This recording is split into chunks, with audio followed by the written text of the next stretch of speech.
Observemos ese vasto espacio físico y simbólico que son los Estados Unidos desde dos textos cuya conexión es la mirada del emigrante de primera o segunda generación.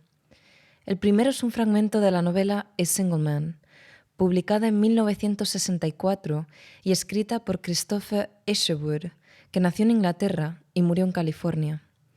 El segundo es el poema Choi Young-min, publicado en 2016 y escrito por Franny Choi, una poeta cuyos padres emigraron desde Seúl unos pocos meses antes de su nacimiento. Empezaré esta reconstrucción caleidoscópica de Estados Unidos con la obra más antigua, A Single Man. George, el protagonista, es viudo, gay, británico, profesor de literatura en Los Angeles State College, sin hijos pero habitante de suburbia, es decir, también él foráneo por varios flancos. El personaje comparte todo con Isherwood, excepto la viudedad. En el fragmento seleccionado, George responde a las quejas de su compañera de trabajo Cynthia sobre la falsedad y vacuidad estadounidense frente a la autenticidad mexicana. Cynthia, a diferencia de George, nació en Estados Unidos, Nueva York, es hija de una familia rica y acaba de volver de un viaje a México. Su recuento del viaje comienza, precisamente, en la frontera, ese espacio que marca el sueño o la salvación para los que vienen del sur, y en este caso, el espanto para quien el borde es un mero trámite en la autopista. Fijaos en la posición que establece Cynthia entre Ghastly New y Marvelous Old para hablar de la arquitectura a cada lado de la frontera. El uso de la palabra factory, que en nuestro imaginario colectivo está vinculada a los Estados Unidos por productos culturales como este, la oposición referida al espacio, anywhere, frente a place, refiriéndose el primero a Estados Unidos y el segundo a México. Y por último, el adjetivo unreal, que en esta descripción no se usa en su acepción de fantástico o increíble, sino como lugar artificial, carente de realidad.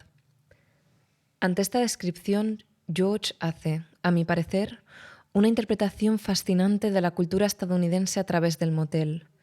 Ese lugar de tránsito para viajeros, trabajadores, fugitivos, adúlteros, desposeídos, creado en Estados Unidos y bautizado en California, se convierte en símbolo o anuncio tridimensional.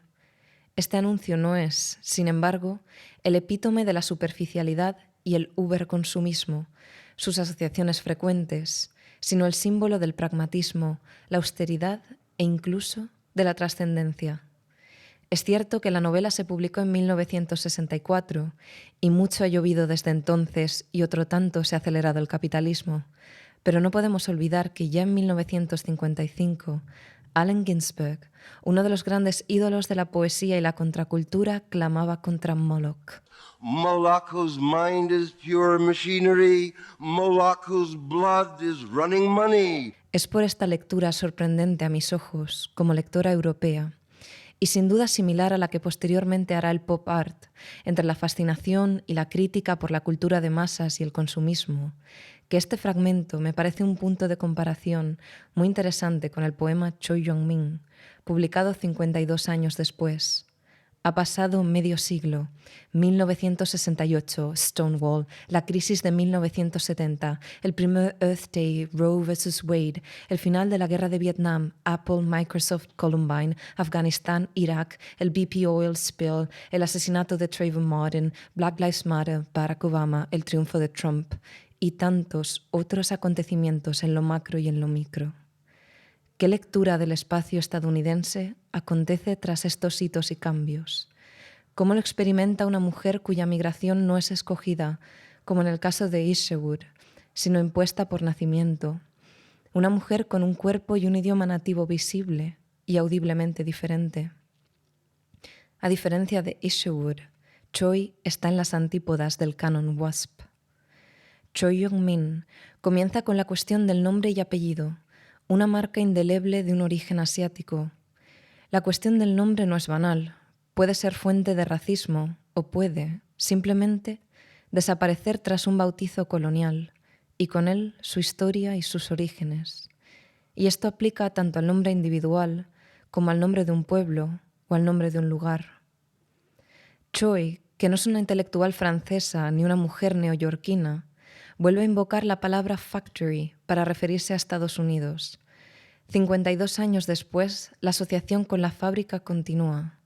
Ahora, no solo el motel viene de cierta fábrica, Estados Unidos es la fábrica en sí, y los zombies ya no son zombies sino bullies, y la tierra en la que ha nacido Choi dista de ser la avanzada cultura del espíritu por la que clama Isherwood.